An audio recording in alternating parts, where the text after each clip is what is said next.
মাছ খেলে নাকি মানুষ বুড়ি হয়ে যায়। মাছ খেতেই তো এখন খুব ভয় করে, যে পরিমাণে ফরমালিন আর বিষ দিয়ে এখন মাছ সবজি সব কিছু বিক্রি করে। এই মাছ খেয়েই নাকি একজন 23 বছরের যুবতী 77 বছর বয়সের দেখার মতো হয়ে গিয়েছে।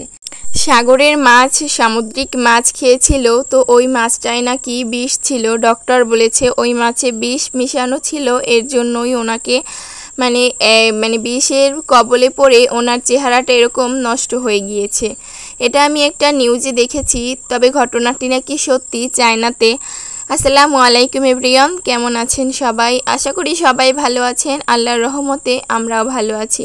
প্রতিদিনের মতো আজকেও একটি ডেইলি ব্লগ দেখার জন্য আপনাদের স্বাগতম রায়ানস মম ব্লগ অ্যান্ড পেজে। যে যেখান থেকে আমার ভিডিওটি দেখেন, যদি ভালো লাগে সম্পূর্ণ সাথে থাকবেন। আজকের আকাশটা কিন্তু খুবই সুন্দর ছিল। একটু কাজ ছিল তাই বাহিরে গিয়েছিলাম। সকালে হালকা পাতলা নাস্তা করেছিলাম, 1 কাপ চা আর একটু ঝুরি সেমাই।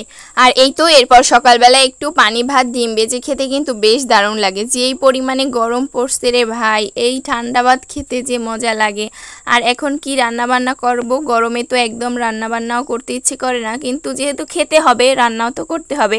তো এর জন্য একটু আমাদের খেতে গিয়ে দেখলাম কি কি সবজি আছে, তো একটু করলা নিয়ে আসলাম এবং ডাঁটা নিয়ে আসলাম। এই তো ডাঁটা রান্না করার জন্য আমি কিছু মশলা বেটে নিচ্ছি। মাছ দিয়ে ডাঁটা রান্না করব, পাতলা ঝোল। কিন্তু এখন তো মাছ খেতেই ভয় করে, মাছ খেলেই নাকি মানুষ বুড়ি হয়ে যায়। ঘটনাটা কিন্তু সত্যি, আপনারা নিউজটা দেখতে পারেন, সার্চ করলেই পেয়ে যাবেন। এটা নাকি অনেক বছর আগেই ঘটেছিল। এই তো আমি ডাঁটা আর আলু দিয়ে মাছ রান্না করব, তো আমি মাছটা ভালো মতো করে ভেজে নিয়েছি। এরপরে রান্না করার জন্য পেঁয়াজ কুচি হালকা বাদামি কালার ভেজে সব মশলাগুলো দিয়ে খুব সুন্দর করে কষিয়ে নিয়েছি।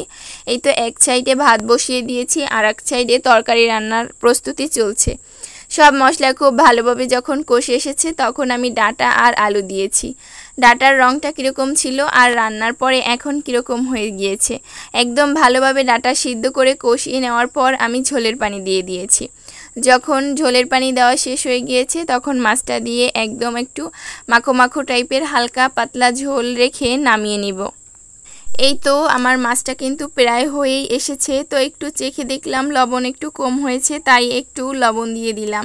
আজকের তরকারিটা কিন্তু দেখতে বেশ লোভনীয় হয়েছিল, খেতেও আলহামদুলিল্লাহ অনেক মজার ছিল। আর ওই যে আমি করলা নিয়ে এসেছিলাম, তো ওই করলাটাও আজকে ভাজি করব। এই গরমে করলা ভাজি খেতে যে মজার লাগে, অন্য কিছু তো খেতেই ইচ্ছে করে না। এই তো আপনাদের সাথে কথা বলতে বলতে আমার রান্নাবাড়া সব হয়ে গিয়েছিল। আজকে এই পর্যন্তই। সবাই ভালো থাকবেন, আল্লাহ হাফেজ, পাশেই থাকবেন।